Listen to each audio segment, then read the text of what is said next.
আজকের আলোচনা এমন একজনকে নিয়ে যার নাম শুনলেই শৌর্য, প্রেম আর ট্র্যাজেডির এক দারুণ মিশ্রণ চোখের সামনে ভেসে ওঠে। হ্যাঁ, আমরা কথা বলছি সম্রাট পৃথ্বীরাজ চৌহানকে নিয়ে। চলুন আজ আমরা ডুব দিই তার সেই জগতে। এই কথাটা কিন্তু শুধু কথার কথা নয়, একদম সত্যি। দেখুন, ইতিহাসে তো অনেক রাজা মহারাজা এসেছেন, তাই না? কিন্তু পৃথ্বীরাজ চৌহানের নামটা শুধু তলোয়ার বা বর্ষার জন্য টিকে নেই, টিকে আছে তার আদর্শ আর অকল্পনীয় সাহসের জন্য। তো কিভাবে একজন সাধারণ রাজকুমার থেকে তিনি হয়ে উঠলেন এক জীবন্ত কিংবদন্তি, আর সেটাও এত অল্প বয়সে? সত্যি বলতে কি, তার গল্পটা শুরু হয়েছিল তার জন্মের আগে থেকেই, একটা ভবিষ্যৎবাণী দিয়ে। একবার ভাবুন, মাত্র ১১ বছর বয়সে সিংহাসনে বসা, আর ১৪ বছর হতেই গোটা রাজ্যের দায়িত্ব নিজের কাঁধে তুলে নেওয়া। না, পৃথ্বীরাজের ছেলেবেলাটা আর ৫টা রাজকুমারের মতো একদমই ছিল না। তার উত্থান ছিল অবিশ্বাস্য রকমের দ্রুত। তিনি যে শুধু একজন যোদ্ধা ছিলেন তা কিন্তু নয়, তিনি ছিলেন একাধারে জ্ঞানীও, গণিত, ইতিহাস, দর্শন সবেতেই পারদর্শী।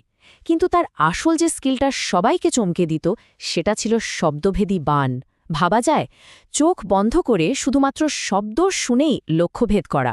প্রাচীন ভারতে এটাকে তো প্রায় একটা অলৌকিক ক্ষমতা হিসেবেই দেখা হতো, আর এই ক্ষমতার জন্যই তিনি হয়ে উঠেছিলেন এক মারাত্মক প্রতিপক্ষ। আর সাহসের কথা যদি বলতে হয়, তাহলে তো এই গল্পটা বলতেই হয়। যে বয়সে সাধারণত ছেলেরা খেলাধুলো করে, সেই বয়সে তিনি নাকি একটা হিংস্র সিংহের মুখোমুখি হয়েছিলেন এবং খালি হাতেই সেটাকে হারিয়ে দেন। এটাই ছিল ভবিষ্যতের সেই নির্ভীক সম্রাটের প্রথম ঝালক। কিন্তু ক্ষমতা হাতে পাওয়ার পর পৃথ্বীরাজের জীবনটা কিন্তু সহজ হয়ে যায়নি, বরং আরও জটিল হয়ে ওঠে। একদিকে সাম্রাজ্য বাড়ানোর চাপ, আর অন্যদিকে রাজনৈতিক আর ব্যক্তিগত সংঘাত তো লেগেই ছিল। আর সবচেয়ে বড় চ্যালেঞ্জটা এসেছিল জানেন কোত্থেকে? নিজের পরিবার থেকেই।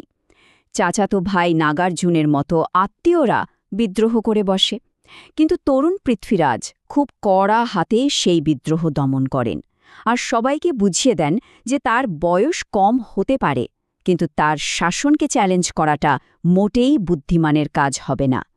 তবে ভেতরের এই সমস্যাগুলো তো ছিল সবে শুরু। আসলে পৃথ্বীরাজের জীবনে প্রতিপক্ষের অভাব ছিল না, তবে প্রধান শত্রু ছিল দুজন। একজন ঘরের শত্রু, কনৌজের রাজা জয়চাঁদ, আর অন্যজন বাইরের শত্রু, আফগানিস্তান থেকে আসা মোহাম্মদ ঘুরি, যার একমাত্র লক্ষ্যই ছিল ভারতবর্ষ দখল করা। আর এই রাজনীতি আর যুদ্ধের মধ্যেই জন্ম নিয়েছিল ভারতের ইতিহাসের অন্যতম সেরা এক প্রেম কাহিনী। একটা প্রেম যা জয়চাঁদের সঙ্গে পৃথ্বীরাজের শত্রুতার আগুনে আরও ঘি ঢেলেছিল। তো জয়চাঁদ ঠিক করলেন পৃথ্বীরাজকে সবার সামনে অপমান করবেন, আর তার জন্য একটা দারুণ প্ল্যানও করলেন। তিনি ভেবেছিলেন এই এক চালে তিনি পৃথ্বীরাজকে ছোটও করবেন, আবার নিজের ক্ষমতাও জাহির করবেন। কিন্তু ভাগ্য হয়তো অন্য কিছুই ভেবে রেখেছিল। কি হলো স্বয়ম্বরে? সংযোগিতা উপস্থিত সব রাজা মহারাজাকে পাশ কাটিয়ে সোজা চলে গেলেন সেই দ্বার রক্ষীর মূর্তির কাছে, আর তার গলাতেই পরিয়ে দিলেন বড়মাল্য। আর ঠিক তখনই, যেটাকে বলে ফিল্মি এন্ট্রি, সবার সামনে হাজির হলেন আসল পৃথ্বীরাজ। তিনি সংযোগিতাকে তুলে নিলেন আর সবার চোখের সামনে দিয়ে দিল্লির দিকে রওনা হলেন। এটা সাহসিকতা আর প্রেমের এক চরম নিদর্শন ছিল, তাই না? প্রেম আর ভেতরের রাজনীতির পর্ব তো গেল, এবার গল্পটা মোড় নিল সেসব বড় বড় যুদ্ধের দিকে, যেগুলো শুধু পৃথ্বীরাজের নয়, গোটা উত্তর ভারতের ভাগ্যই বদলে দিয়েছিল। ১৭ লোক কথা বলে ঠিক ১৭ বার পৃথ্বীরাজ চৌহান মোহাম্মদ ঘুরিকে হারিয়েছিলেন, আর প্রতিবারই তাকে ক্ষমা করে জীবন দানও দিয়েছিলেন। ১৯৯১ সাল তরাইনের প্রথম যুদ্ধ। একদিকে পৃথ্বীরাজের মুখোমুখি লড়াইয়ের রণনীতি, আর অন্যদিকে ঘুরির চোরাগুপ্ত হিট অ্যান্ড রান ট্যাকটিক্স। কিন্তু পৃথ্বীরাজের বিশাল সেনাবাহিনী, বিশেষ করে তার যুদ্ধ হাতিগুলোর সামনে ঘুরির সৈন্যেরা দাঁড়াতেই পারল না। ঘুরি নিজে গুরুতর আহত হয়ে কোনো রকমে যুদ্ধক্ষেত্র থেকে পালিয়ে বাঁচেন। কিন্তু এই বিশাল জয়ের পরেও পৃথ্বীরাজ একটা বড় ভুল করে বসলেন। রাজপুতদের যুদ্ধের একটা নীতি ছিল পালিয়ে যাওয়া শত্রুর ওপর আক্রমণ না করা। এই মহানুভবতা হয়তো সম্মানজনক ছিল, কিন্তু এটাই তার জন্য কাল হয়ে দাঁড়াল। জানেন, এই ঘটনাটা এতটাই গুরুত্বপূর্ণ যে আজকের দিনেও মিলিটারি স্ট্র্যাটেজিতে এটাকে পৃথিবীরাজ সিন্ড্রোম বলা হয়। মানে শত্রুকে এমনভাবে ক্ষমা করে দেওয়া যাতে সে আবার শক্তি সঞ্চয় করে ফিরে আসতে পারে। আর ঠিক সেটাই হল। মাত্র ১ বছর পর ১১৯২ সালে ঘুড়ি ফিরে এলো, তবে এবার সে আর মুখামুখি লড়াইয়ের ঝুঁকি নিল না। সে চালাকি করল, যুদ্ধ থামানোর নাটক করে পৃথ্বীরাজের বাহিনীকে একদম অসতর্ক করে দিল, আর তারপর ভোর রাতে আচমকা হামলা চালাল। এই বিশ্বাসঘাতকতার জন্য রাজপুতরা একদমই প্রস্তুত ছিল না। ফলাফল ভয়ঙ্কর পরাজয়। আসলে এই হারটা কিন্তু বীরত্বের অভাবে হয়নি, হয়েছিল দুটো ভিন্ন মানসিকতার লড়াইয়ের কারণে। একদিকে ছিলেন পৃথ্বীরাজ, যিনি যুদ্ধের নিয়ম আর সম্মানকে বড় করে দেখতেন, আর অন্যদিকে ছিল এমন এক শত্রু যার কাছে জয়ের জন্য কোনো কিছুই অনৈতিক ছিল না। তরাইনের দ্বিতীয় যুদ্ধের পর সম্রাট পৃথ্বীরাজের কি হয়েছিল? সত্যি বলতে তার শেষ পরিণতি নিয়ে ইতিহাস আর কিংবদন্তি মিলেমিশে একাকার হয়ে গেছে। তার মৃত্যুটা আজও একটা রহস্য।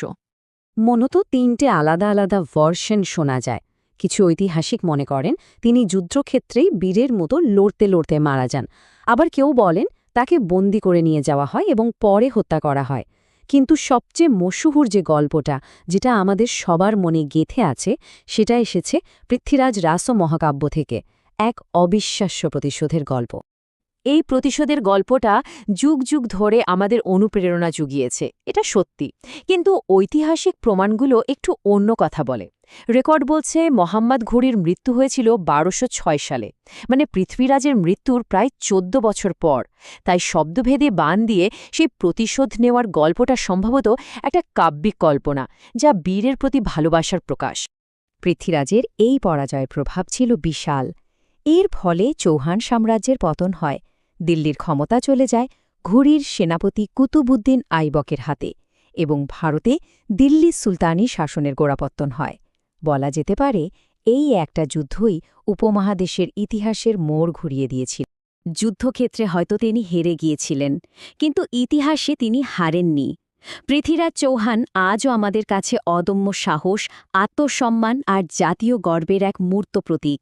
তার গল্প আজও লক্ষ লক্ষ মানুষকে অনুপ্রেরণা দিয়ে চলেছে। তো শেষ করার আগে একটা প্রশ্ন, পৃথ্বীরাজ চৌহানের ক্ষেত্রে কোনটা বেশি গুরুত্বপূর্ণ, ঐতিহাসিক তথ্য নাকি সেই কিংবদন্তি যা তাকে অমর করে রেখেছে? ইতিহাস আর কল্পনার এই মিশেল নিয়ে ভাবার অনেক সুযোগ আছে, তাই না?